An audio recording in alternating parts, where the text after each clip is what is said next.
dangerous.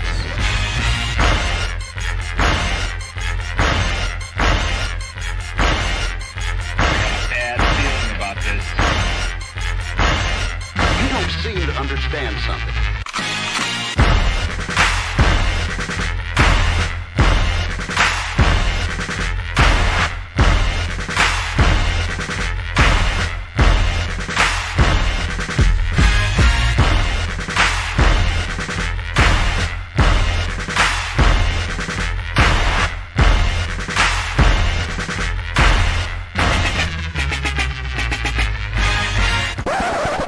The thing that I like most about being a dad is that I see that I'm about to impact the world. Yes, sir.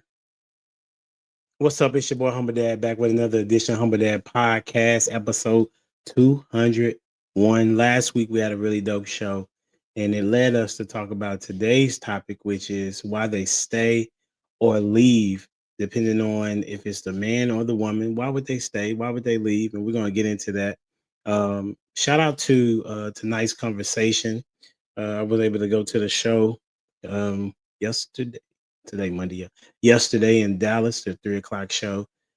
Really good dialogue, and the setup is really dope. You know what I'm saying? Whether you're there for the atmosphere, you're there for the conversation, you're going to be entertained for sure. Or even if you're going to try to get some answers and some resolutions. And shout out to Trio for being a very good host. Hey man, this is going to be a really good opportunity for us to talk about why do men leave a relationship if they do leave, or why do they stay, and as well as why do women stay. I'm curious to know the perspectives of those that are on the panel and those that are in the chat. Hey, and if you're in the chat, if you're interested in coming up tonight, let me know and we'll get you a link. All right, so as we get started, the question for this evening is, who were you as a preteen? A preteen. So I'm talking about like when you hit double digits to about 12 years old. How would you describe yourself? Welcome to the stage, none other than Mr. Swole himself. Prototype in the build. Oh, I don't got my claps. You got my claps for me? My claps, I can hear them, but nobody else can. Oh man, you the same but I'm in. You know, my preteens is probably the darkest time of my life. I ain't gonna lie. Like I was a really troubled preteen kid. Um, I was in the juvie, boot camp, after school stuff. Like yeah, like my preteens was it wasn't normal. So um, I don't even know how to answer that question. I don't think I want to go down that road. Like, you know what I'm saying? In your mind, did you feel like you were a good kid? No, I thought I was going to be a jailbird for the rest of my life because that's where I was. That's what I seen. I was literally locked up in juvie from Yeah. 12 to 14. You understand what I'm saying? Like I didn't go to school. Like you know what I'm saying? Like I was kicked out of school. I wasn't allowed to go to school. Like you know, it was a whole situation. So You gonna write your book? different. You'll do an autobiography? No. Reason why I say that is because, you know, there's people out here that say, well, you're gonna be a victim of your circumstances.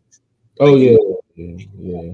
So I mean, I could, but like, yeah, my preteens was crazy. No, like I said, I okay. didn't go to school. I wasn't in school. I was in kiddie jail, boot camps, that kind of stuff. So I was on the track to being a bad person at that point. That's what's up. I remember that now. I think I've asked this question before, for sure. Hey, welcome to the stage, none other than Mr. Barry White of the streets, lost in translation. Come What's on up? inside and get yourself something cool to drink. Oh, Yes. what's happening, man? What's happening? Oh man, thank you for that laugh right there, bro. That's good. What's going on, HD? I'm chilling, man. I just remembered that I put some meat on the grill. I'm gonna have to have y'all hold it down in here in a moment. We got you. So go ahead. What you got on it? You know what? The thing that I was when I was a preteen, man, I was the oldest of three. You know what I'm saying? Mhm. And I was always curious and always, protecting my little brothers all the time. You know what I'm saying? Anytime there was a bully or something like that coming around messing with them, I had something for them. You know what I'm saying? It's one of the things. But as a preteen, I was always curious, man, about music, about all kind of stuff, man. So every time you look up, I would always be, listening to music or whatever, because my dad was a radio announcer. So I pretty much grew up on it. So, from a baby until, he left this earth, it was always music, man. And if it was a musical instrument, I was always there, trying to make it sing, man. If it was a piano, I was there trying to pick out the keys. So that was one of the main reasons why I learned how to play the piano was by ear. Wow. I didn't even know how to read sheet music, but I know what it sounds like. If I wanted to repeat it, I know which keys to press. You know what I'm saying? After that, my dad, kind of got me a piano teacher, and and the rest was history after that, man. So I've always been curious about music and inventions and all kind of stuff. I was always creating stuff, man, working on stuff, doing stuff with my hands. So it's no wonder that I'm doing what I'm doing now. Is because I've always wanted to do it. So anytime anything has to do with broadcast or music or anything like that, I'm on it, man. That's my first love right there. That's what's up. Like preteen for me at 10, I was a hooper. Like that 10, 11, 12. I'm at the gym or I'm outside dribbling a basketball or hooping against somebody, and I'm a little guy, but I really had the Napoleon syndrome. I literally wanted to make big guys feel small, real talk. So that was, what was that? That's like 5th, 6th, 7th grade, and I was pretty good. I say, what was that? My 7th grade year, and I was the MVP of a summer league in North Dallas, and I thought I was going to do some great things moving forward, but I stopped growing. So I couldn't do as much as I wanted to, but that's how I was and who I was. I was always thinking about sports, music, kinda, but basketball was the thing that kept me motivated to kind of get up and move on. So that's a little bit about us, and those that'll be on their way here shortly will ask them the same question, maybe. But I'm sure y'all familiar with this Papoose and this Remy Ma situation. If you wanted to be called that, where it says that it was very much notarized that Papoose stayed in the relationship while Remy Ma was in prison for those 6 years, and then she gets out, and then they kind of start building together in that regard, and they was kind of like a power couple, and then come to find out that she cheated on him with this battle rapper. Allegedly, they say, but now it doesn't seem too much of allegedly. And now Papoose is in the I guess the tabloids, if you will, that he's dating somebody named Clarissa Shields, and so it's a whole lot. And he's still married while all of this stuff is going on. I wanted to understand. I don't know if understand, but I wanted to talk about why would he stay? Why do you think Papoose would stay? I just read something that she said, but we'll talk about what y'all think. And as y'all talk about it, I'm gonna go get the meat off the grill, and y'all can communicate about that. What you got on it, Lost? Oh, what you got on it, Lost? Prototype can go ahead. You go first. I mean, I think he would stay out of. She had the bigger name. She had the bag. You know what I'm saying? So I think dudes do incomparable things for being provided for. Like, even though she was in prison, his career as a rapper wasn't successful. You know what I'm saying? So she still had the connection to Fat Joe. She still had the connection to success, to the livelihood. So he stayed out of convenience of livelihood. You know what I'm saying? And you know how these celebrities work. Generally, like, they generally live in open relationships anyway. You know what I'm saying? So I'm sure she might have been on some, you can do what you want. I know you got needs. I mean, she's around dudes all the time, so she understands men to a degree, to be like, well, you can do what you want as long as you don't do X, Y, Z, bring it to my house, or, you know what I'm saying? I'm sure there's some rules and regulations around whatever it is, so she's not embarrassed. But as long as you don't embarrass them, they're pretty much good with whatever you want to do. So um, I don't really see him even having any handcuffs or anything while she was in jail. You know what I'm saying? It was just for him. It was financial stability, and at the same time, he probably had the freedom to make a move discreetly. So, what you got, Lost? You know what I think? It could have been a little bit of what you said, man. I think sometimes people stay out of convenience, man. You know what I mean? To keep up the illusion. What people don't realize, man, is that when you start making that kind of money, man, people just start making deals. You know what I'm saying? Because in order for you to make that kind of money, you got to have something in you, man, that says, hey, I got to get it. And what happens is a lot of times people just, hey, I'm going to keep up the illusion. The publicist saying, hey, you got to keep going. You got to keep doing this. But on the regular people end, I think some people stay, man, for a multitude of reasons. Sometimes people stay for the kids. Sometimes people stay for ego purposes. You know what I'm saying? Sometimes people just faithful, no matter what the other person do, they're going to be faithful regardless. You know what I mean? So in certain situations, you'll have one person that's just, they just built to cheat because they're selfish. And then you got one person that's just going to be faithful no matter what. And I think sometimes it may be a little bit of both. It just depends on the situation. But for the most part, when we look on the outside looking in, there's only so much that we can see, So that's the main reason why sometimes you need a little bit more context on what's going on and find out exactly what it is. Because most times, most people will think that, oh, it's always the guy that's cheating or whatever. But when a woman cheats, it's really never looked down upon. It's looked as if, hey, go get your bag or whatever, make her come up and drop that zero and get yourself a hero and all this other stuff. But like I said earlier, it's only so much you can go by what you see in the news. You have to really, really have to get close to people to figure out exactly why they do what they do. You never know. It could be a little bit of both. My idea behind why when women cheat, it's not so looked down upon. It's the O.J. Simpson thing, right? Like, even if he did it, we finally got away with one. Like, you know what I'm saying? It's, right. So I guess to them, they feel like they've been done wrong by so many men as a woman, as women as a whole. Men always cheat on them, blah, blah, blah, blah, X, Y, Z. So when a woman finally cheats back or does something like that, we finally got our lick back. So what? You know what I'm saying? It's kind of like they're punching up. You know what I'm saying? So it's not looked down upon. You don't think that it looked down upon when women cheat? No, not by other women. Oh, not by other women? No. Mm-mm. So would you say the same thing about men? You don't think that dudes think that it's not good for men to cheat?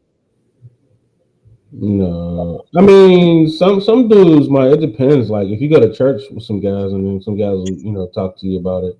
I think it's a faith based thing, but you know what I'm saying. But generally, a guy cheating a dude would normally be like, and you know what I'm saying. It's not a big deal. I think on both sides, neither one of them consider it a big deal. You know what I'm saying? Like a girl might be like, it's taboo, for if her homegirl cheats or something like that. But as far as it being a big deal, as if she should be shunned or not given another chance, they nobody thinks about it like that. You know what I mean? But it's like when men think about women cheating, we think about them cheating as like, oh, it's a straight atrocity. But there's a lot that goes behind that because I think men put a lot of work behind getting a woman, being with a woman, sacrificing for a woman. So if your woman cheats, then it's like, dang, like I did all that work, and women don't generally put in that kind of work. You know what I'm saying? I feel like whoever pays the most, whoever pays the bills can cheat. You know what I'm saying? So if your woman pays the bills, then she can cheat on you. Right. So you said that you're okay to cheat? Is that what you're saying, Prototype? I'm just saying I should be forgiven. That's not different. That's the same. I ain't saying do it. I'm just saying it should be understood. But it should be forgiven because I'm paying the bills. It should be understood. If you want to be even across the board, then go 50-50. Well, whoever makes the most money can cheat. How did you put that together? In the bills. So I should be able to have multiple opportunities. I should. To to not respect my vows. That shit, yeah. They don't even go together, bro. Go Like 50-50. you literally Go said 50-50. there's no such thing as going 50-50. Go 100-100. What you Whatever you say? want to say. Go 100-100. I'm just saying. Well, if you're saying go 100-100, you're supposed to do that anyway, right? If you're in a relationship, you're supposed to be giving your all. And if y'all not giving y'all all, then there's already aspirations of that it's not going to work. Do women get her all? There are women that give their all. Mm-hmm. See how you phrase that? How did I phrase it? There are women that give their all, like in the 15%. Oh yeah, last week we did talk about that. Yeah. Did you hear what we said about the what was the percentage? You said 10, I think. I said 15. I said 10. What I said was 8. I said 8 because those that voted for Kamala, I can't see them as wife material. That's what I said. That was my perspective. But what do you think, Lost? What would you say the percentage of women that are ready to be married? Ready to be married or prepared? Those are two different things, man. You know what I'm saying? People can be ready all they want to, but have you done the work to be prepared to be married? Have you done the work? You know, They fit the job description. They don't fit the job description, bro. What's the percentage would you say fit the job description? I would probably say about 20% of the women today are probably marriage material, to be honest. He gave a better percentage than everybody else. So this kind of leads to the first question. Who has a harder time leaving a relationship? Right? And I'm gonna preface it, not necessarily marriage just yet, but just a man and a woman being in a relationship. Who you believe has the harder time leaving?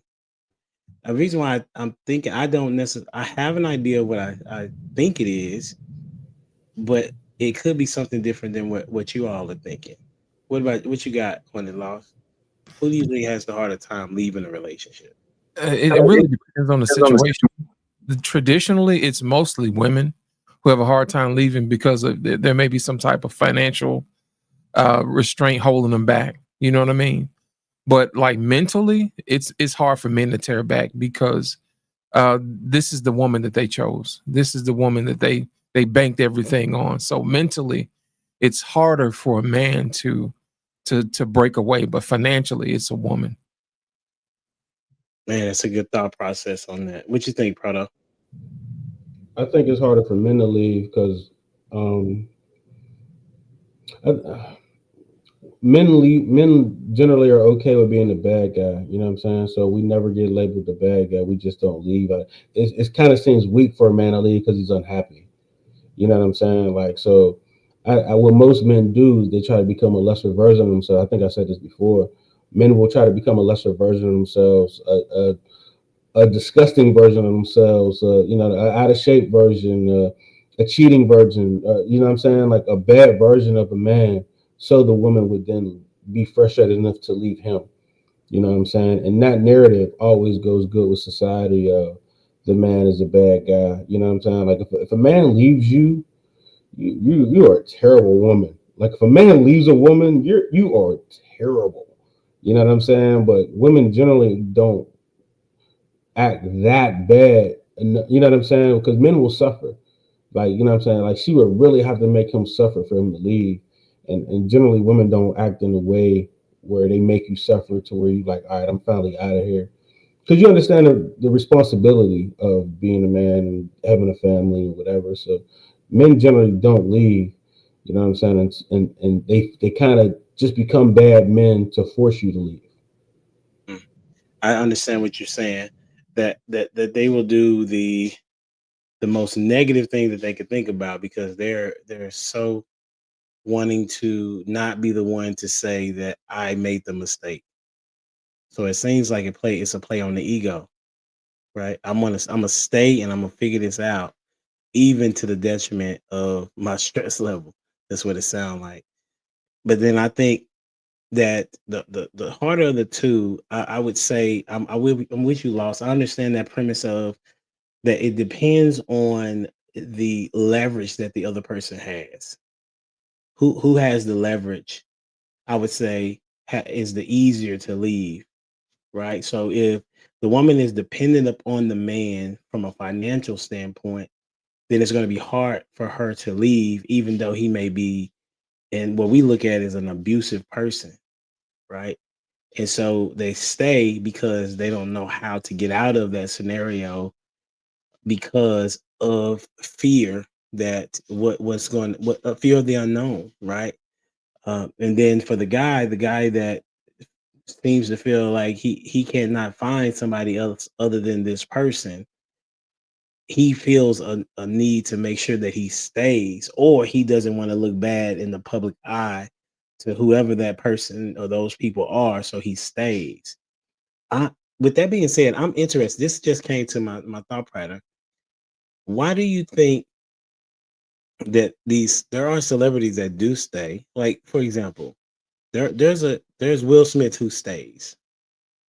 But then you have Common who hasn't committed to nobody, and he's always out there, and he'll leave or be left, right? So what do you think is going on in these two individuals? Why would Will stay, and why do you think Common can't commit? What if I told you it was the same? Would it blow your mind? Say it again. If I told you it was the same reason, would it blow your mind? Yes. Okay. Will's staying for ego, and Common won't get married for ego. Think about it. Common is not going to settle for just any old body. You know what I mean? They have to be, who he wants them to be. He has in his mind how his life is going to be, how his woman's going to be, how she's going to treat him. And the very moment that she doesn't fit that narrative inside his mind, he drops her, And at the same time, if you look at Will Smith is a prisoner of his own ego as well. He looks at himself as a family man, as somebody who's going to be there no matter what. And he's actually playing to his ego, playing that, hey, I'm going to be there for you no matter what, because that's what people have always told him. You know what I'm saying? Stay no matter what. I don't care what she says, what you guys go through. It's a part of marriage, that type of thing. So he's actually playing to his ego. So if you ask me, if you look at a broader picture, they're both being selfish. They're both playing to each other's egos. One just manifests its way as a bachelor, and the other one manifests itself as a husband. Interesting, Proto. What you thinking? Yeah, he's absolutely right. They're playing to their identities.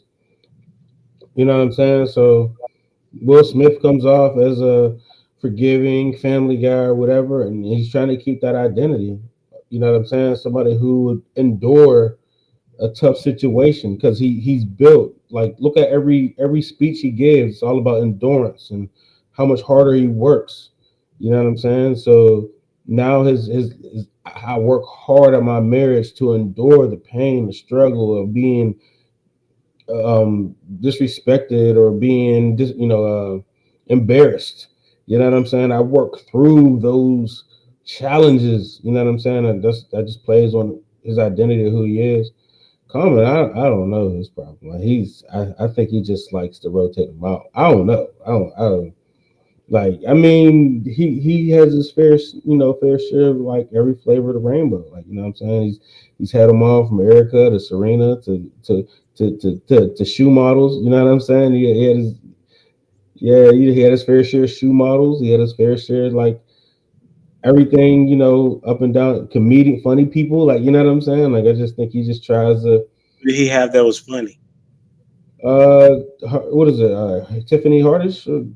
Once again, who did he have that was funny? She's funny. Bruh. You don't think she's funny? No, she's not funny. She's funny.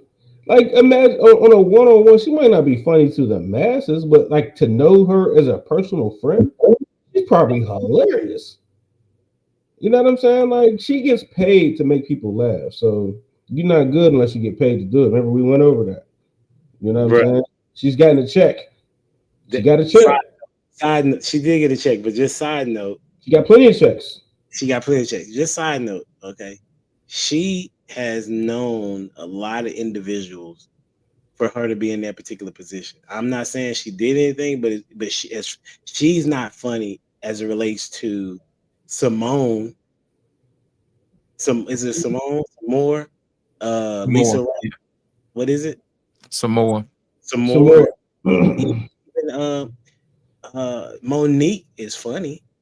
Any female comedian is probably hilarious on a personal level. Oh, okay, you give it Anybody that's willing to, you know what I'm saying? Like the worst player in the NFL or in any NBA team is back home a superstar. Okay, I see what you're doing because you've said that women are not funny. Yeah, I don't think they're funny. Now when they're in the confines, she got paid. What She got paid to be funny. No, she's not funny, bro. She got paid to be funny. Okay, I'll digress. You believe that she's funny? I don't think she is. Neither does Lost think that she's funny. There's so many. The reason why most women are not funny is because they're not willing to self-deprecate themselves. Yes. They always have this picture in their mind that they're perfect. That's the reason why the jokes don't land. Think about it. If you watch Richard Pryor, he'll light a match and hold up against the screen. Like, who is that? That's Richard Pryor running down the street.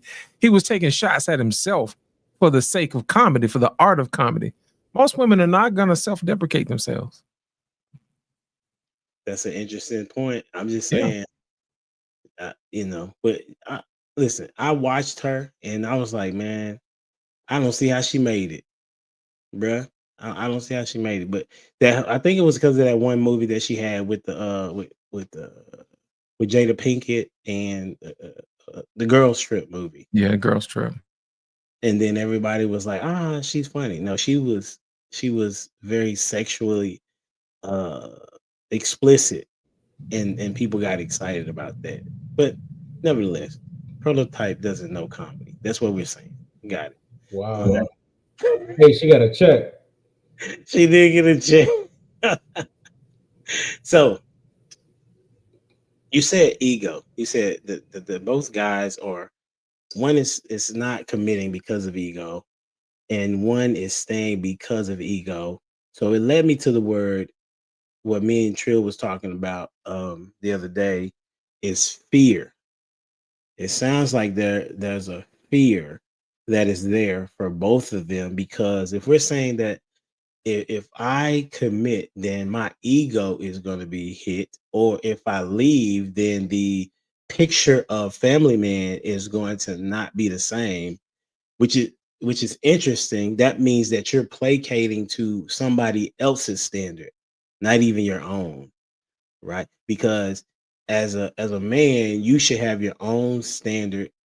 We live by the Bible, so we're living by the Bible standard that tells us who we are, as opposed to when we were rocking the position of, okay, I'm successful when this happened, and this is typically it's because somebody else has said that is what success is. That's not what I have deemed successful. So when Common says, you know what, I'm out here, I don't want to really be married, and it's a depiction of a fear that he doesn't want to be, I guess, put on lockdown, if you will, and then to see what may happen from that. Or he could have been traumatized from some of the women that he has been with, right? And so that may be it. Like I told y'all before, in that book that says white marriages for white people, it says that men that if they don't get married, if black men don't get married before they make money, specifically over the 6-figure mark, they're twice as less likely to marry. What? Why are you shaking your head? Go ahead, Prototype. I think black men will marry a woman who's paying half the bills, who can help. You know what I'm saying? Like, I think most black men are getting married, or they're getting married for a financial situation. I know a lot of men that will forego the looks of a woman just because she could put up a check. You know what I'm saying? She could pay the other half of the bills. But if Yeah. he's already making money, But most black men aren't making money. Like, most black men aren't making six figures. You know what I'm saying? So for the black men that's over six figures, I mean, I think 85% of them are married. That's the numbers. That's the numbers. 85% of black men that make over six figures are married. that's pretty dope. You know what I'm saying? So there's a don't know. small percentage of guys with money that don't like. That's the reason why I even did it, right? Because in my head, my young mind, I was like, oh, if you get married, you make money. Like, That's hand in hand for me. You know what I'm saying? So a lot of like it was a goal. Like, oh well, I want to make money. I want to have a good life. You know what I'm saying? Oh, get married, and that was one of the steps because most men that I seen that was doing well off were married. You know what I mean? That was just a part of it. What's up, Darwin? Welcome to the show, bro. What's going on, humble dad? Chilling, man. You've been out here going viral, my guy. Viral? Maybe. I'm just trying to do the Lord's work, man. That's it. I understand, bro. You've been on before, so you know the crew. Other people have said that they running late, so we'll see. So how's it been, man? It's been good, man. I've been learning a lot of things and actually polishing and refining my mentality and my ideology and perspective on a lot of these relationship topics. And I gotta say, it's for the best. You know, it's actually more pointed to actually providing value and solving problems instead of finding excuses. That's good. So you can help us with this. So to kind of bring you up to speed, we kind of started with the Papoose and the Remy Ma scenario to talk, and the question was, why do you think he may have stayed, and why do you think she left? Is kind of like the part of the conversation that we talked about, and then we transitioned to who do you believe has it harder in leaving a relationship, right? Who has it harder? And me and Law said it kind of depends on who has the leverage in the relationship that will have the least harder time. And Prototype said unequivocally it's the man that has the harder time in leaving a relationship. What's your take on it, Darwin? So I'm sorry, is my mic too loud? Okay. You good? All right. So the thing about the reason why he stayed, I don't know exactly why he stayed, but from what I see is from most men that I speak to and experience, the reason why they stay is because they want to keep the household, the nuclear family together. So I'm assuming he had kids with this woman. So ideally, any man in this situation kind of want to make sure that he's taking care of his child. I think the most vulnerable situation for a man is for another man to be raising his kid, disciplining his kid, whatever. That don't really sit right with the normal guy. Now, why she stayed, why she left. So I guess word on the street, she left.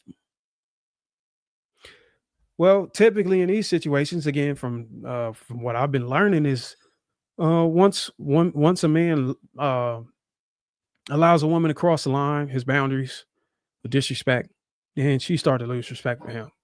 So I'm calculating that this situation, she had infidelity with another man. I think he's online and stuff, spewing nonsense about how he bagged her and all this other shit. Typically, when women can cheat and you can be okay with it and you can accept them and continue to deal with them, they typically begin to resent you and they start to lose respect for you.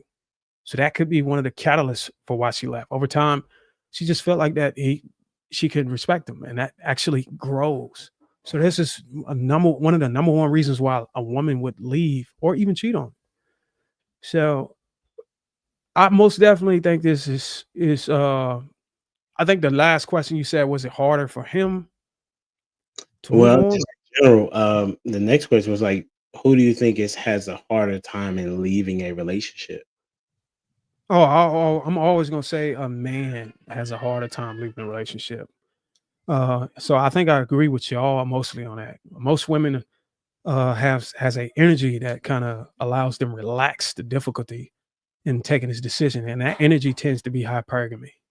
They always feel like the grass is greener on the other time, so they're more compelled to have an easy transition. Now, the difficulty or the hardness or the hard truth or the reality don't really hit them until they're humbled, and this could take years before they reach humility. Oftentimes, it's when they hit the wall. I know y'all heard that talking point before. I hate to kind of abuse it. Well, often humility don't happen until, you know what I'm saying, they end up lonely, or they just can't get the things that they've been getting whenever they were more valuable, so to speak. So I think her handling this situation, it may feel like it's easy for her, but for me personally, that's all temporary. What's your thoughts? Y'all had a response, or y'all agree with what he's saying? Yeah, I agree with him, man. It's really is temporary, to be honest. Because think about it, you have women like Taraji P. Henson who's paid, beyond being paid. But at the same time, it's always that she's always talking about how she's lonely. So in this case, money is not the issue. It's the fact that she doesn't have anybody. And I think it's coming to the point where I think a lot of women feel like they're entitled to a relationship just because they have money. They don't necessarily have to put in the work to be a good person or someone who's actually wife material. You know what I mean? And a lot of times people don't know what it's like or what it is to be a wife in a relationship. I think we learned that a long time ago, man. We were in school. They give you a gold star for plays well with others. And I think we had a lot of people, man, growing up who never learned how to play well with others, or they may have never learned how to get over whatever traumatic experience they may have had and use that as a crutch instead of a stepping stone to move on to the next level. So either way, however you look at it, if you haven't learned how to treat people right or allow people to treat you right, you're going to go through life looking like a victim and looking for somebody else to blame when the control of your situation has always been in your own hands. Mm. That's interesting. Did you have something you wanted to say, Prado? I mean, I agree. It's the same things I've always said that, control and women just don't go hand in hand. You know what I'm saying? Accountability and women don't go hand in hand. You know what I'm saying? Like they can't take accountability or grow. They always need somebody to kind of get them over that. You know what I'm saying? I mean, it's not normal. There are some, you know what I'm saying? But we talking about the 15% here. You know what I'm saying? So 85% of women are not accountable for what they do and how they think in their own actions.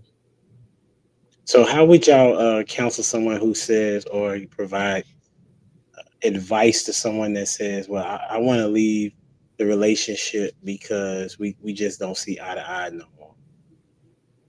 How would you counsel that person? What would you say to them, Darwin? If I had experience with this already with a client.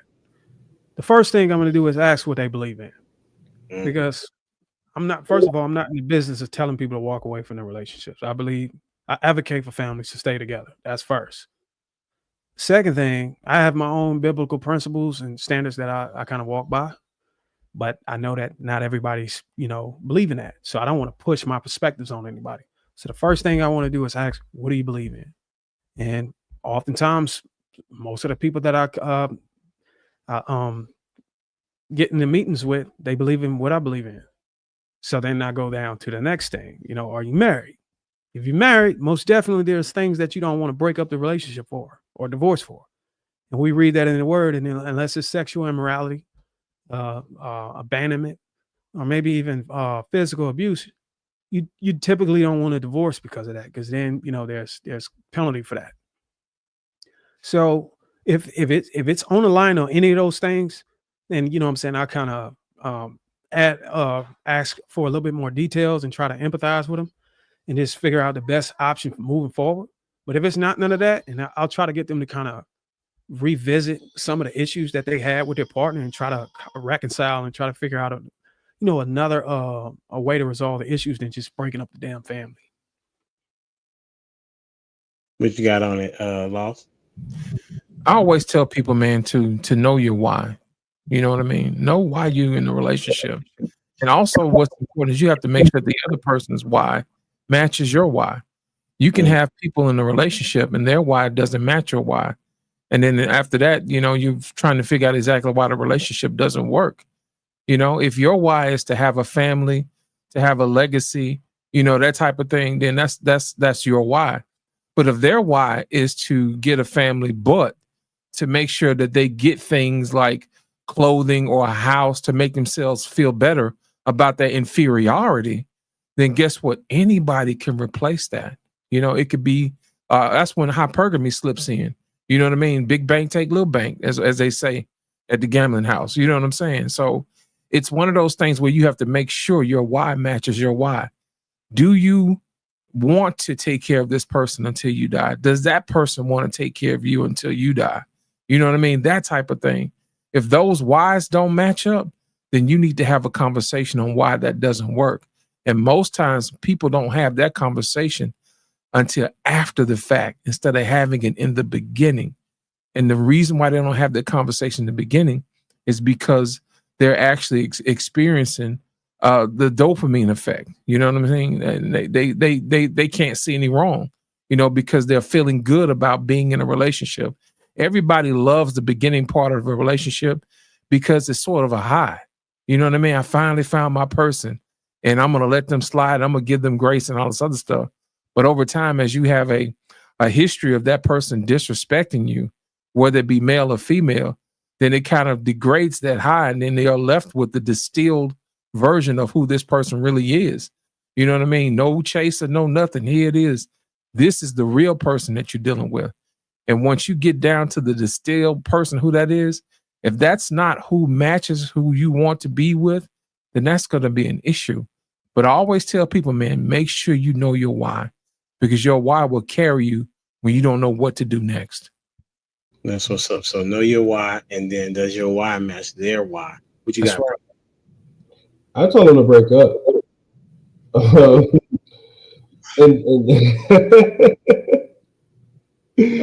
But then I go over. I'm judgmental, so I look at people and I'll tell them what I think their options are. As a pawn shop with if you brought me a Rolex at a pawn shop, you know what I'm saying? I'll give you the value of your Rolex. You know what I'm saying? So I'm like, yeah, break up. But on the other side of that, this is what you got. You know what I'm saying? So if what you got on the other side ain't what you got right now, then you know what I'm saying? But if you really need to sell this Rolex, I'll buy it from you, you know what I'm saying, for 10K.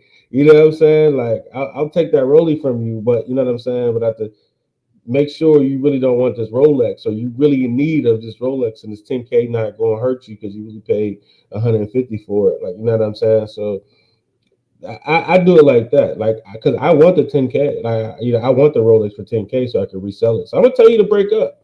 You know what I'm saying? Like, yeah, go ahead and break up, but at the same time, like, look, this is what's out there. So, yeah. How are you for family, Prototype? Like, what in the world? I'm not talking about. I mean, I'm just talking about in general. I ain't talking like necessarily a married couple. You know what I'm saying? Like, okay, so isn't that where you figure out if this is going to be something that could happen even in the marriage? Like, if I'm having a regular relationship and we're not married yet, but there is a situation where it says, okay, we're growing apart, then yeah. But if you that disjointed at this stage, like, y'all shouldn't even get married. Like, you know what I'm saying? Talking about the growing apart, whatever. Like, if you that disjointed before y'all even got married, some of the Rolex. Just some of the Rolex. You know what I'm saying? I got you. Then okay, so then we transition into marriage, and it says because they said what's the one is communication, but it's another one, irreconcilable differences. Yeah. Right? So you would say, sell me the Rolex. Sell me the Rolex, but once you sell it to me, just know that you're probably not gonna be able to get another one, and you're selling this one on a low. On a discount. You selling this one at a discounted rate, and you might not be able to get another one. I mean, if you believe you can get another one, then then it don't hurt you. But you might not be able to get another presidential. But I'll buy it from you for 10K though, for sure. Darwin, what you got? I mean, I really can't. I get he's talking about Rolex and Profan. I mean, pawn shop or whatever. I just can't draw the connection on how that make justifies pro family. Like it just don't really connect for me. Maybe I'm just losing it, but I would think pro family would mean that no matter what kind of watch you bring into the pawn shop, I will help you fix it. I'll help you make sure you can tell time again on it, and then give it back to you. But no way if I'm buying that. I think adding pro to family, I think that's what it is. From my understanding, I could be wrong though. You are not wrong. Prototype is not for family. He's just a prototype dad. Like that's crazy. Okay, so I would say though, I would tell the person, listen, there's always going to be a point in time where one of you is at a particular level as it relates to spiritual, mentally, physical, whatever the case may be. One of you all will be at that particular point in time. But your vows say for better or for worse. And if you believe that you're at a better place than your partner is, then your role and your goal should be in helping that person come along to where you are, or being where they are and nurturing them and encouraging them where they are. So for example, with let's say that your wife needs to lose weight. Well, and you are a person that is working out, but they're having a hard time waking up and working out, then you should be the person that says, you know what, I see where you are. How about we start here? Maybe we'll go for a walk together. And then that walk becomes a jog, right? And that jog becomes a run. And now we are working out together and we're running together. But as it relates to growing apart from a perspective of, well, I read my Bible, you don't, and y'all are, or he goes to church and she doesn't. There still has to be a level of, okay, I want them to be here, and I have to give grace, and I gotta give mercy to know that they're not where I'm at right now, but hopefully they'll get to me, right? But to just say call it quits, that's exactly what's going on right now.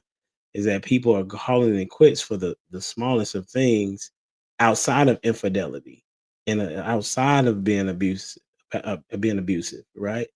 So, prototype, I think you doing a little tongue in cheek, hopefully, because can you? There's no way you're gonna be able to put this connection together of that you're going to buy the Rolex from the dude, and send him on his way as it pertains to his relationship. You're gonna tell him to call it quits. Yeah, because I be a doer. Like, you know what I'm saying? Either fix it, go home and fix it. Why you in my pawn shop? You know what I'm saying? So either go home and fix it, step up and do what you got to do, or if you don't want to do it, you don't want to do that work, sell me the Rolex. I see what you're saying. You're not going to be the person that tries to coach them out of selling the Rolex. You're just going to be the person to say, like, if this is what you want to do, then you need to be for certain of what the consequences are of whatever decision you do decide to make. Is that what you're saying? Okay, I'm rolling with you. So I had this question. Do y'all believe that women can be emotionally abusive in a relationship? Absolutely.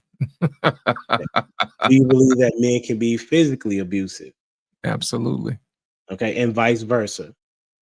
Okay, so my question is, how would you rank emotional abuse versus physical abuse? How would you rank that? Is one more than the other? If they're the same, how would you provide the context for that? I would say physical abuse is a 10, emotional abuse is a 6. So I'm in the ranking, right? Like, I would never suggest any woman to be getting her head beat and definitely get out of that. Like, you know what I'm saying? But the emotional abuse, I give it a 6. Either way, you're saying like how a man is speaking to the woman, you see it as a 6, and the woman speaking to the man, That's still a 6. Is that what you're I saying? think I think those things can be changed. You know what I'm saying? Like as far as physically, I mean, emotionally abuse that can be changed, and Okay. certain ways. So there's tools to fix those things. You know what I'm saying? But physical abuse, nah, get out of there. You know what I'm saying? Because then somebody could die. No, nobody got time for that. You know what I'm saying? Like I've had friends die from domestic abuse. Like you know what I'm saying? So I just don't recommend it. You know what I'm saying? If you're in a domestic situation, get up out of there. But as far as emotional, there's techniques you could use to, you know what I mean, to put things at bay. You know what I'm saying? But at the moment things get abusive physically, then, no, you gotta get up out of there. That's what's up. What you got, Darwin? I most definitely think physical abuse is probably on a higher level. Excuse me. Bless you. Emotional abuse is high too, but physical abuse, we're talking about physical abuse. We're talking about I've had clients come into my meetings where they were physical, but they wasn't really physical or abusive. They would jack you up or grab your arms or restraint you, or they would push and shove you off of them, be physical, but abusing it. When we talk about abuse, that's using it in a unfair or a unjustified or immoral way. Mm. Emotional abuse is very important too. We can't just say, okay, we can deal with that. No, you shouldn't deal with either one of them. Let's get that clear. And I would say that both of them can be fixed. Somebody can get over emotional abuse. Somebody can get over physical abuse. I've seen it happen. But the person that's physically abusing you got to want to change. You know what I'm saying? Oftentimes, a lot of the physical abuse I found is actually connected to their childhood brain. They were abused as a kid, or they were beat up in school by bullies. So they thought that was a way to deal with situations. So whenever they got in relationships, they would use that. Or it could be vice versa. The woman that's being abused has dealt with that. So they thought it was okay to stay in a relationship with being abused because they was abused as a kid physically or even in school. So it can work hand in hand. These things can be helped. There's people who actually earn a living on, dealing with people with in these situations, abusers and victims. So for me to go on a record and say that it can't be helped, I'd be doing a disservice and I'd be disingenuous. Lost. You know what, Humble Dad, I think the real reason why people put more emphasis on physical abuse is because you can see the scars. We have laws in place to keep people from harming each other, But if we're being honest, I think mental abuse is probably one of those ones where you don't see the scars, And it also depends on the theater in which the argument is issued on or takes place on. I'll give you an example. Say, for instance, a woman's theater is in the mind. Most times they're always having something quick and witty to say back. You know what I mean? But you mess around and she comes up across a guy who's just as witty, and now she doesn't know what to do. You know what I'm saying? Now you're in her theater and you're on her battlefield, which is the mind, and now she can't handle it. So what she does, she resorts to physicalness, which is not her theater. You see what I'm saying? And then vice versa. If you have a situation where a man is in his theater and it's physical, well, what happens when that woman is just as strong as you and she enters the battlefield and now she can handle you? Oh, now the tables have turned.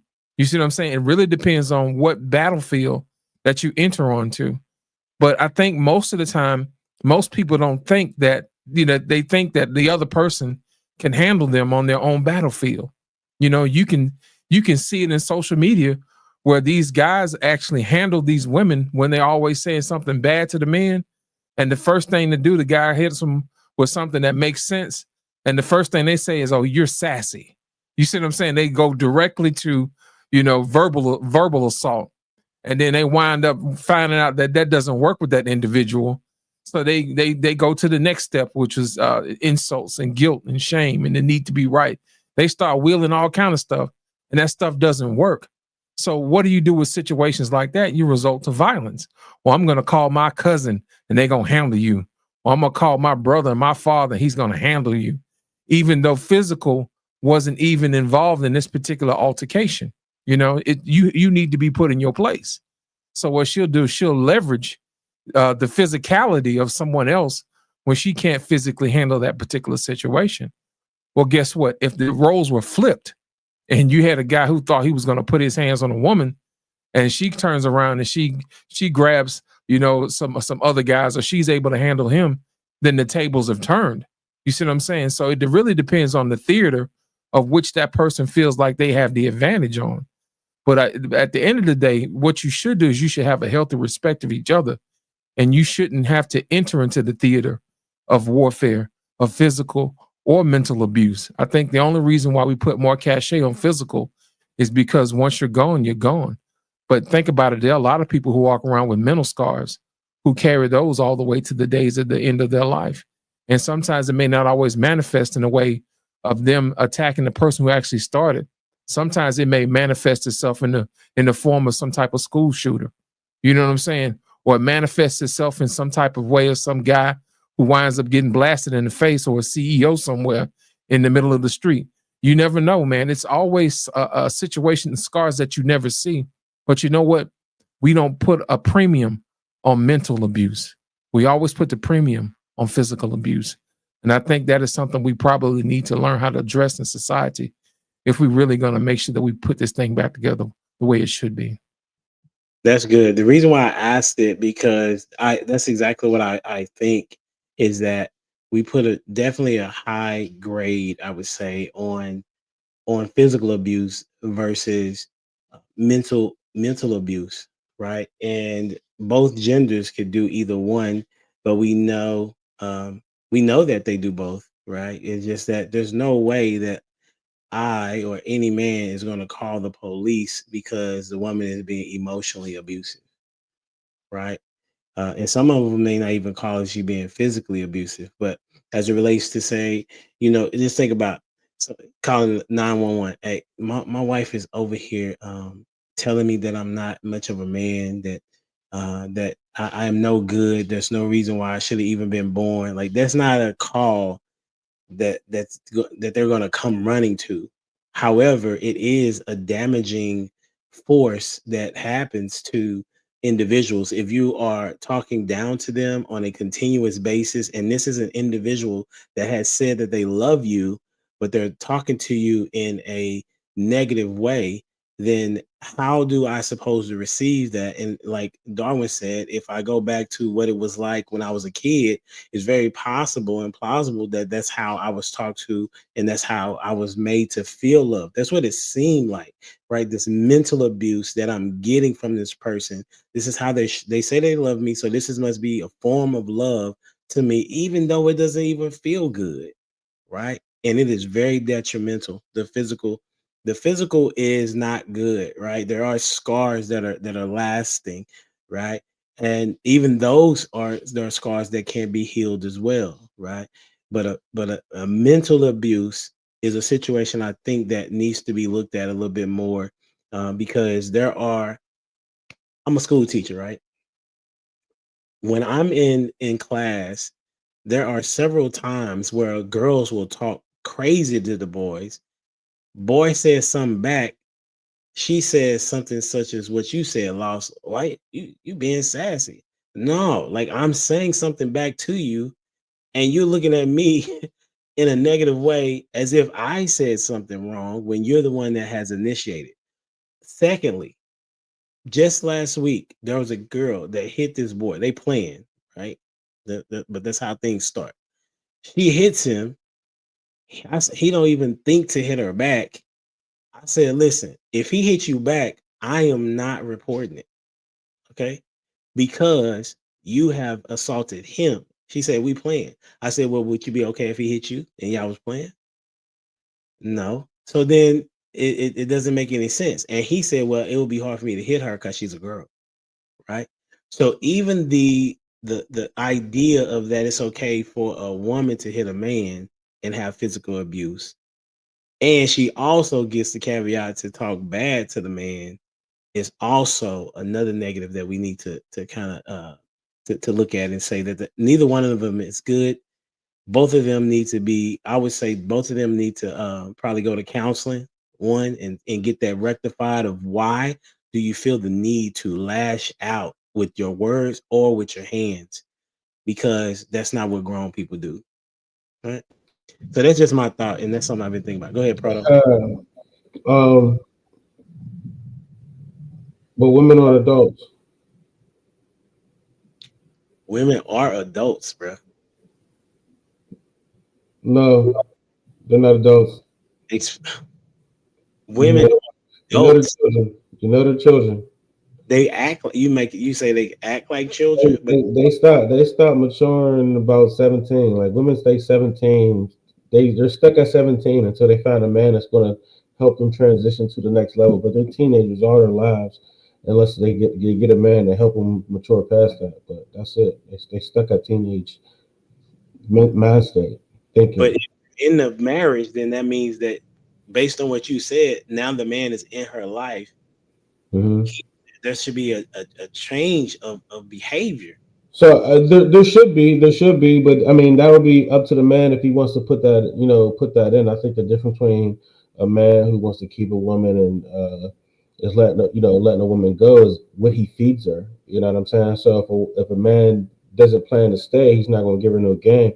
But if a man wants her to stay around, he's going to try to elevate her mind the best he can. Some women don't take to it though, like, you know what I'm saying? Or some men don't know that that's their role to do.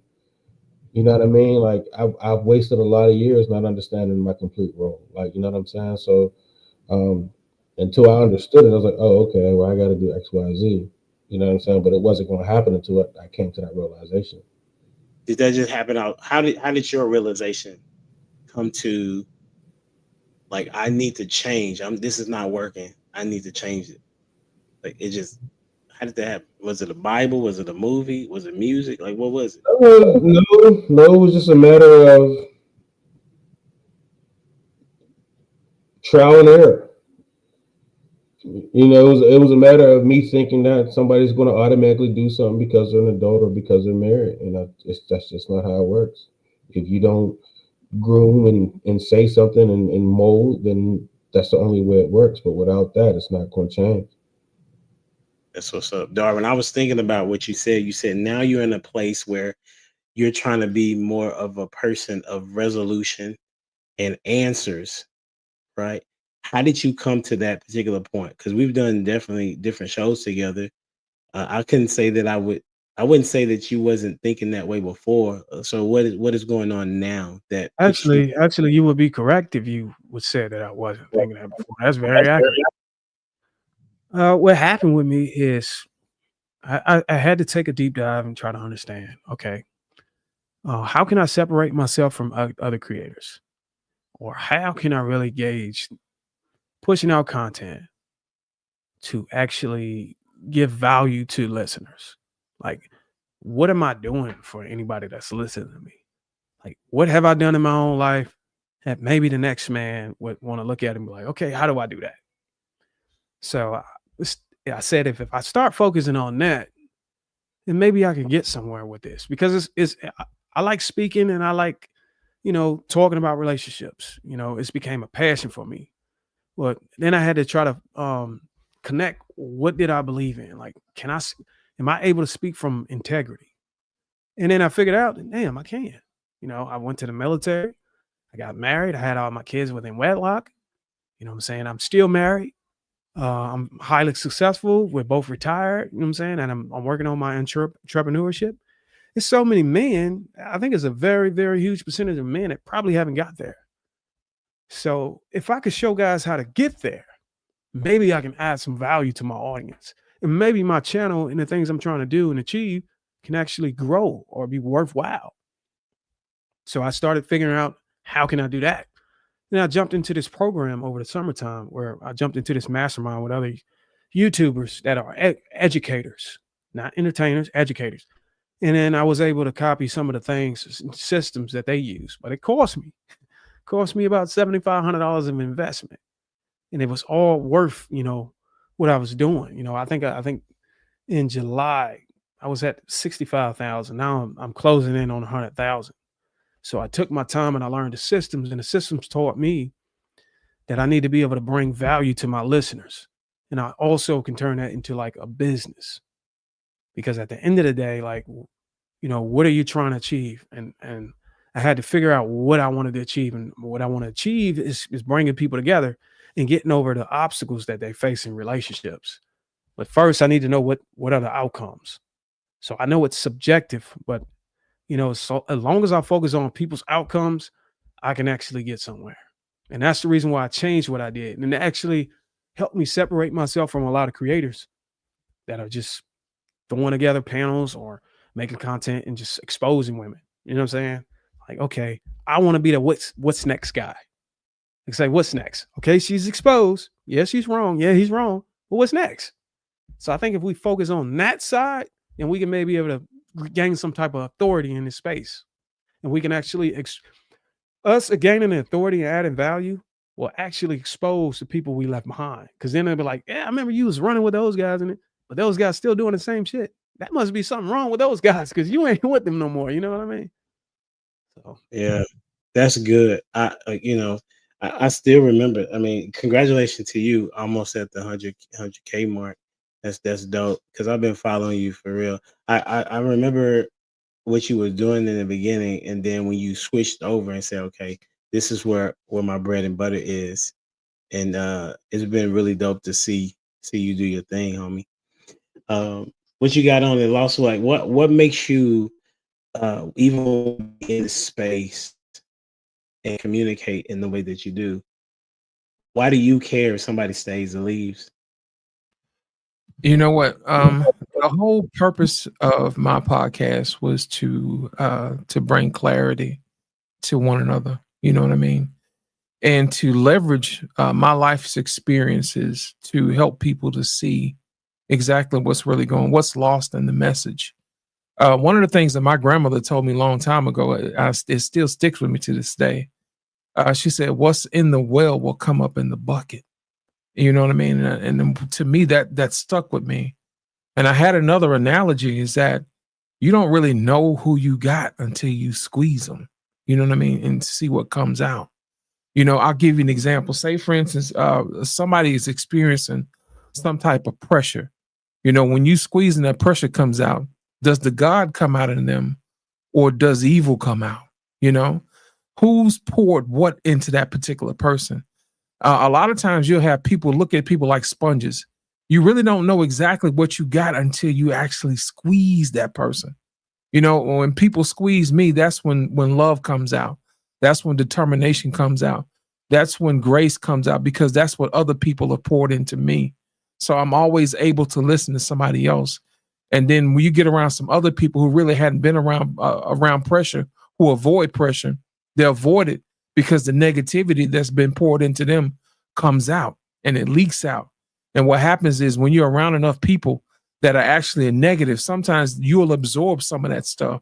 So my thing is this: I want people to be more weary or more leery about what's going on the people that in the company that they keep. Is when you squeeze somebody, does the good come out? When you squeeze somebody, does the bad come out? Yes, we all have good and bad in each other to an extreme, to a measure. But my thing is when you're alone time, what are you pouring into yourself? The Bible says, as a man thinketh, so is he. So in your downtime, what are you pouring into yourself? Because whatever you pour in yourself, you're going to have to be able to pour into somebody else. So I decided a long time ago is that what it was inside of me was worth pouring into other people. And I think a lot of people have responded to that. No, I don't have the numbers, because the numbers aren't my goal. My goal is to make sure that when people do find it, they find something that's worth finding, and then they tell somebody else. I want to be able to look at my comment section and know every last person that's in my section and know why they're there. You know what I mean? That's one of those things. Inevitably, it's going to get to the point where it's going to snowball, and you're not going to be able to keep up with that. but I still want to kind of keep an idea of who's in the chat, who's people I'm serving. You know what I mean? Because I'll be able to best serve that particular person and pour into them. So when they leave getting what they need to get from me, they'll be able to go out and spread that amongst the world. And maybe they'll make the world a little bit better because I pour some good into them and they pour good into somebody else. So I think that's probably the main reason why I do what I do, is because I see the world a little bit different from everybody else. And I got a little extra love to give. So that's the reason why I pour it out the way I pour it out. That's what's up. Hey, a little extra love to give. What I heard was disciples. That's what I heard, right? Maybe it's because in my mind, that's one of the main reasons why I do what I do. And we've talked about this on several different times, and why I try to get the questions to be centered around answers and not so much about the problem. It may be a part of, my educational background, my analyzation thought process, but hopefully ever since I was about to say your other name, but Darwin's known me, right? I've been on the premise of solution based, right? Trying to get to the premise of, like, we know we're gonna get to the why, but now can we get to the how, right? How can we get to the point of where men and women are understanding the value of marriage? Like, that's where I am, right? So much so that after my late wife passed, I knew that I had to get healthy enough mentally and spiritually. Because my spirit had got wavered a little bit. And even then, physically, I had to get back to a particular point to where I was prepared to be in a space to be a husband again. And then even so, be a different type of father to grieving children, right? And so for me, I understand that the value of marriage is two people working together for a common good. And one of those goods is to raise kids that will go on and be productive individuals in this world, right? And so every time that I'm on the mic, I'm trying to give people who I am, because I thought about being, like giving people other parts, and I was like, well, that wouldn't be too authentic, right? And so for me, the reason why I do what I do is because I want to see more people married. And I want to see not just being married, but I want them to operate well within a marriage. And so somebody may say, okay, well, then why are we talking about why they stay or why they leave? Well, I ain't talking about the why, but I'm going to get to the how, right? I always get to the how of things and give me some steps and things of that nature. And so as we've been over here, I think that we've done a really good job of that.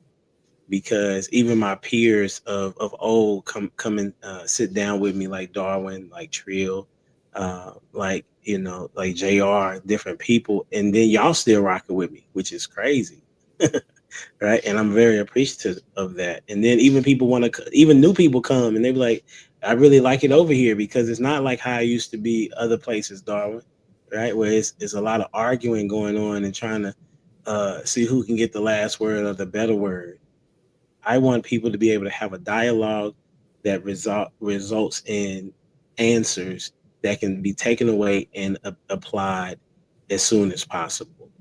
So that's my thought process. So with that being said, my last question is going to be, how can I get them to stay if they're looking to leave?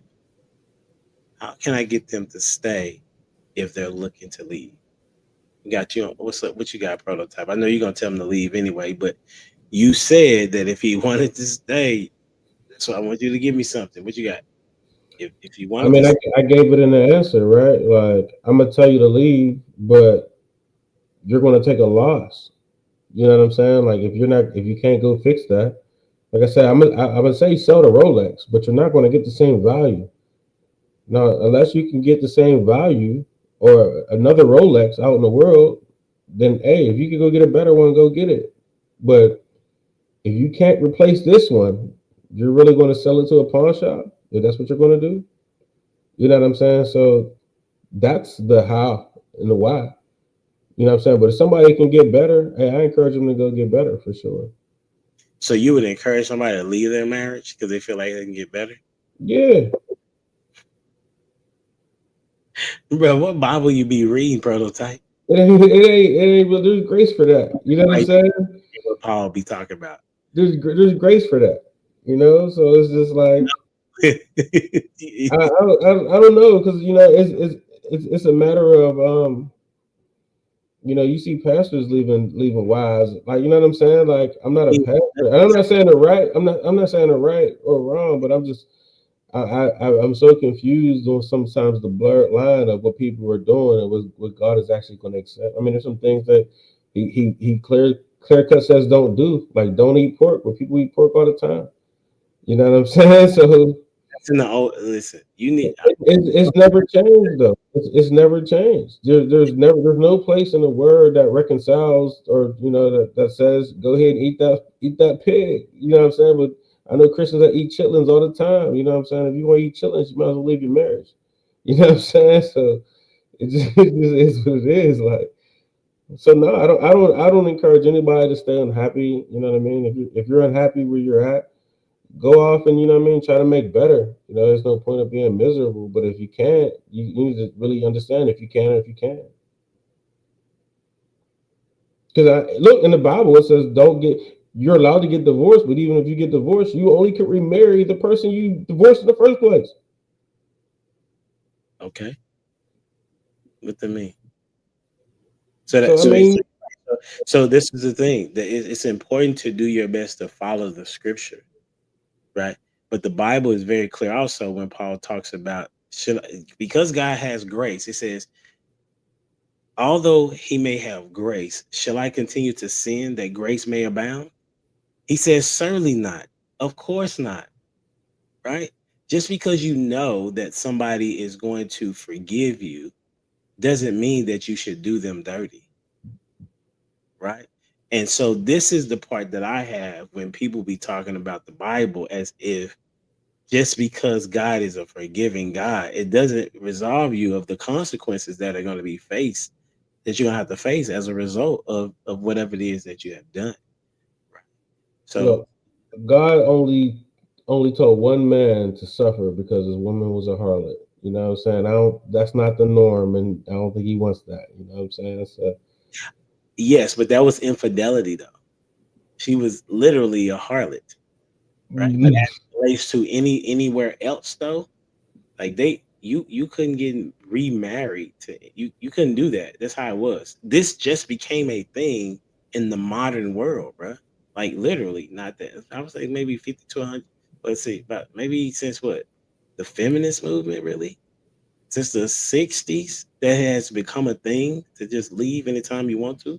I was just reading the article. It was like 1930s where a lady was trying to a man had put his hands on the woman and she was trying to kill him as a result. And they said, no, y'all can't get a divorce because you retaliated.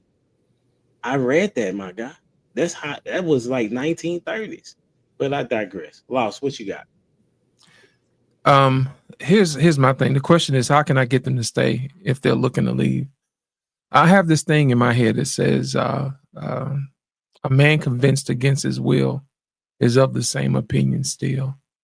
You can't convince somebody once they've made their mind up. But at the end of the day, when you break up with me, I'm going to run what's known as an exit interview. You see what I'm saying? Because I want to get better. Even to put their mind at ease. Hey, look, even though you're leaving, that's fine. I'm going to be fine anyway because I was happy before you got here. And I'm going to be happy after you leave. I just wanted to share that happiness with you. Now, my thing is this. I'm going to ask them a question. Why did you come into the relationship in the beginning? Also, did you get what you wanted to get while you were here? And if you didn't get what you wanted to get, what was it? You know what I mean? So that way I can get better in the next relationship. I'm not twisting their arm. I'm not saying, hey, you got to stay or whatever, but I'm going to make them think on the back end of why they got into a relationship in the first place. And if it gets to the point where they can't see what they did wrong, or if they didn't get what they were supposed to get, or if I didn't live up to a particular promise that I didn't live up to, at least I'll be able to hear them on the way out. And it gives them an opportunity for reconciliation if it may be possible. So my thing is this, you always want to start with communication. And you always want to end with communication too. because at the end of the day, we're supposed to get better in relationships, regardless whether these people decide to stay or leave. But I can't make anybody stay if they've already made their mind up. But we can at least have a conversation on the way out on how we can both be better. That's what's up. Appreciate that. Darwin, on you, bro. How can I get them to stay? By the way, that was a good point. Lost in translation. Shout out to you. I like the whole exit interview or whatever you called it. Hopefully, I didn't butcher that. But how can I get them to stay if they are looking to leave? How can it? I would do this. First of all, I would try to get counseling. That's the first step. Maybe the communication between us is not, working. And no knock to what you're doing, Laws and Compact, in translation. I notice sometimes there needs to be a moderator or some special official to come in and scene and maybe shed light on a different, something that y'all might be missing with each other. So that's always a good option. The next thing to do is to try to look in the mirror, you know what I'm saying, and see if any of the things I'm currently doing are impacting her willingness to want to stay with me or stay in the household. And if it's worth changing, then I would try to, look into changing that. I would look at, okay, like what are the pros and the cons? Because you might be shocked that some of the things that you are doing is causing this person or pushing this person out of the household and out of the relationship. And you might, it might be worth considering to make some changes on your own, on your own self. The next thing to do is to figure out if you can help the person that wants to leave change some of the things about themselves. You know what I'm saying? And it might be cases where you don't want to help. Sometimes they're cheating and they want to leave because they don't feel like they can do right. Maybe you want to still be with this person. If the relationship is worth it to you, I'd say you fight for it. But I do know there are some grounds like I think Humble Dad is closely in line with the Bible. I see him quoting scriptures. There's some things that's in the Bible that you're supposed to consider. You can consider divorce. You don't want to do it, but if your heart is hardened or something like that, then yeah, you should go ahead and get a divorce. If it's sexual immorality, you've been abandoned or obviously widowed.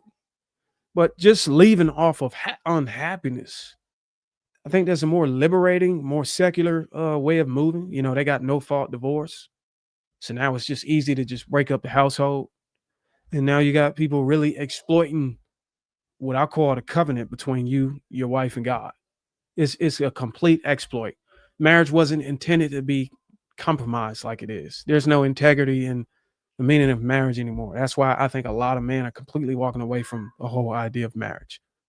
So anytime you get somebody who actually made it into marriage, you want to fight tooth and nail to try to keep that together. Because you have to also look at the people who are looking at from the outside. A lot of people are inspired by the fact that you was able to get it done. There's so much media and so much things floating around on the internet that's saying that, oh, this is cannot happen. It's impossible. Everybody's failing. Once you get somebody who's actually made it happen, you kind of looked at them as inspiration. Like, okay, I want to be like Humble Dad and his wife. I know I can go and get married. Look what he's doing. But the moment you see them failing, it's like you kind of feel deflated. Like, damn. Now you set back. Now you got to go look for inspiration somewhere else. So I think that's a huge issue in the Black community. Me personally, I've argued that the reason for our economic issues is because they broke our families. I think before integration, we were hitting on all cylinders as far as family. I mean, even slavery couldn't break us apart. We were married through slavery and held it down all the way till Black Wall Street, all the way up until we integrated. You cannot take us apart. It took a system to break us down. I think some people call it welfare state, stuff like that made it an incentive to walk away from each other. So I think holding on to each other is probably one of the most important things you can do, not for just you, for the people in society as well, or in your community. That's good. That's really good. I'm glad that you all were able to, expound upon that. I would say just to add, I would definitely say fight for your marriage. The reason why is because they're looking to leave. They haven't left yet, so they there's an opportunity for there to be reconciliation. I think about the movie Fireproof and the book Fireproof. I don't know if y'all familiar with that, but the guy Fireman, said again. a movie with the fireman. Yes, the movie That's with the a dope fireman. Yeah, and I've actually read the book and went through the book, and I wasn't even having issues in my marriage, but when I was in Nacogdoches, it was one of the things that the men had to do.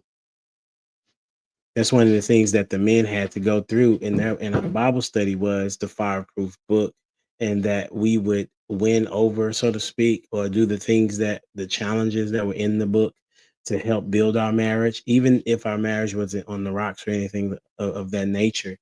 And so for me, if they're looking to leave, I would, and you're not ready to leave, I would, number one, I would definitely pray, right? And ask God to provide you the understanding of, what is it that I'm not doing correctly? Or what is it that they need to see that I'm not seeing, or vice versa, right? Because at the end of the day, God designed marriage and He's the one that knows exactly what needs to go into it. And He also says that we are both His children. So He knows what my wife needs and He knows what I need as our Heavenly Father. And so if I go to my wife's Heavenly Father, He can talk to her on my behalf and hopefully soften her heart. This is just an example, right? Soften her heart to understand that I want to be here, right? So that's what I would hearken people to say is to fight for their marriage, because the devil really does not want you to be married, because he also knows that um, he also knows that if the marriage is separate, if he can destroy the marriage, he can destroy everything else. If you look at Adam and Eve, they was rock solid, and then Satan's like, let me go and get in between this, right? Every time there was something of a marriage situation, there was always a negative that was trying to get in between them. But the Bible says, what God has put together, let no man tear apart.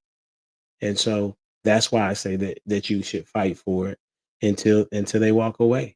And if they walk away, then you could say that you did everything that you were supposed to do, and you can live you can live at ease and at peace with that. And so this has been good, man. Before we get out, is there anybody you want to say anything before we get out? Where can people find you? We'll start with you, Lost, and we'll end with you, Darwin. Thank you. Humble Dad, as always, man. It's a pleasure, man, having you on and having these conversations, bro. This is exactly what our community needs.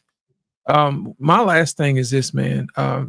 True enough, we've looked at our families as being broken.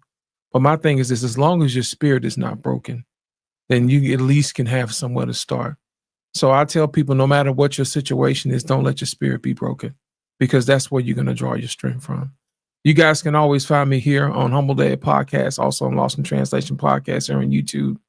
You can also find me on TikTok as well, Navigating to the Altar, and also as Lost in Translation Podcast, and also on Instagram as well too. Humble Dad, once again, thank you guys for having me on. As always, it's a pleasure, fellas, to chop it up with you as always. Thank you. 100%. Appreciate you, Proto. Man, it's definitely fun every Monday coming on with you guys. I like being a antagonist sometimes. You know what I mean? But for the most part, it is marriage is definitely the nuclear family is definitely the solution to our problems in our community. You know what I'm saying? So I'm definitely pro marriage.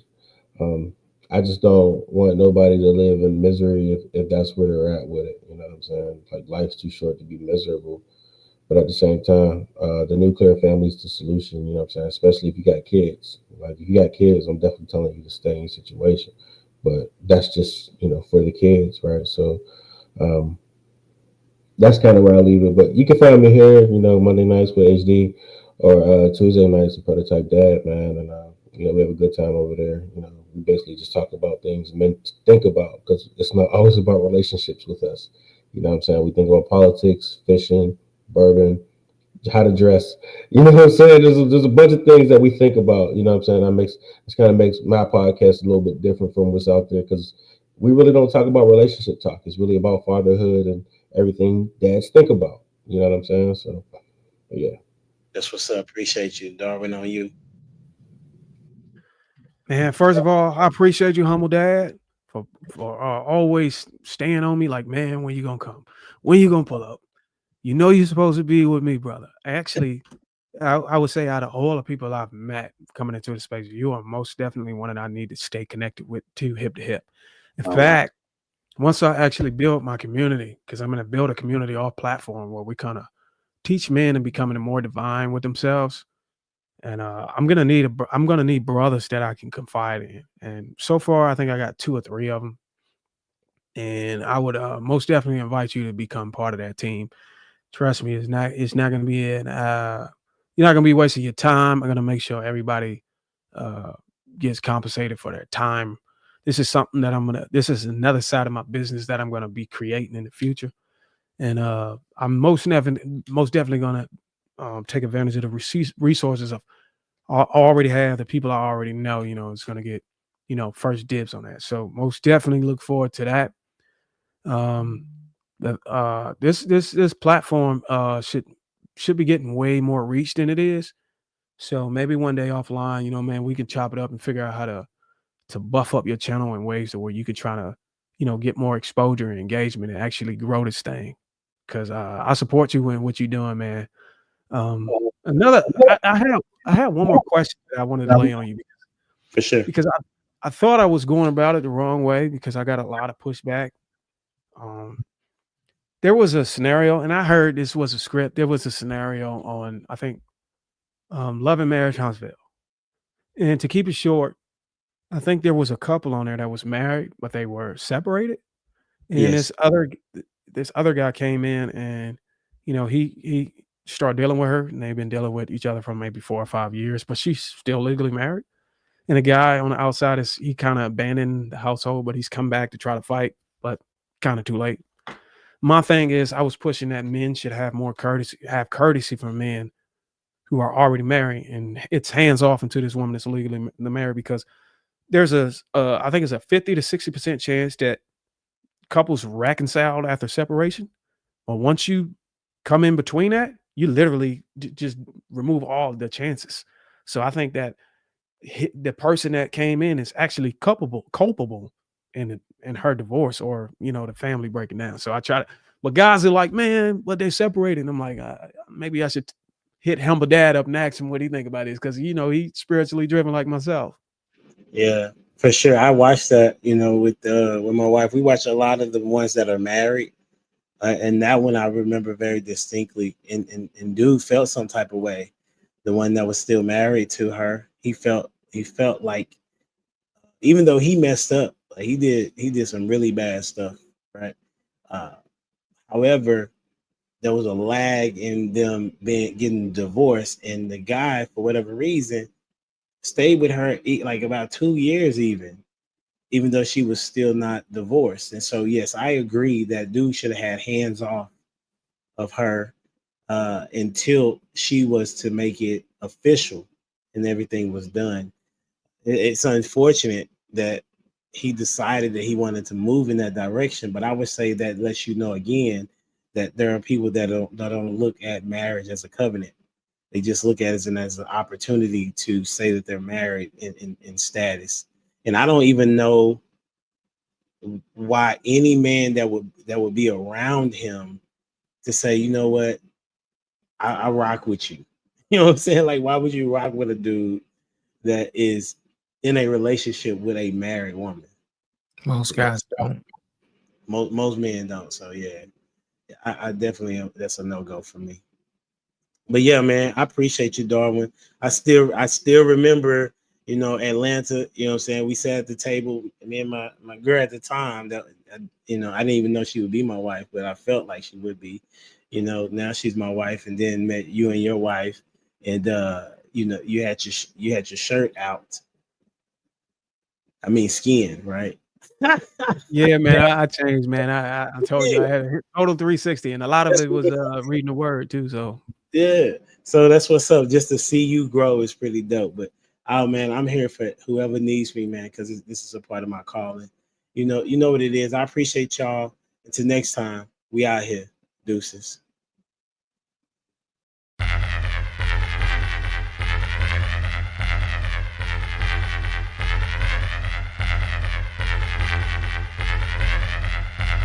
The boy is dangerous.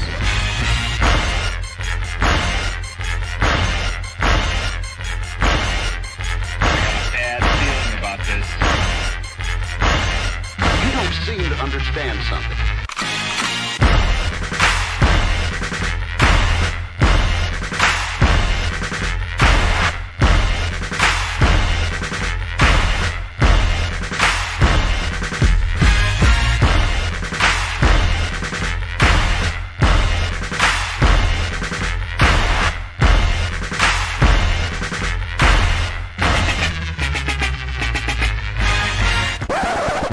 The thing that I like most about being a dad is that I see them about to impact the world.